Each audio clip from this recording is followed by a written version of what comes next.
बिहा गरिएको होइन मामे अनि अनि जिन्दगी के कस्तो फिल भइरहेको त नि राम्रै भइरहेछ अहिलेसम्म होइन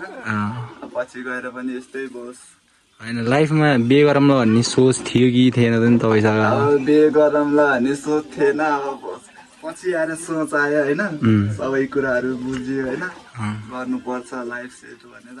गरिएछ अहिलेसम्म ठिकै छु होइन पछि गएर नि यस्तै खुसी होस्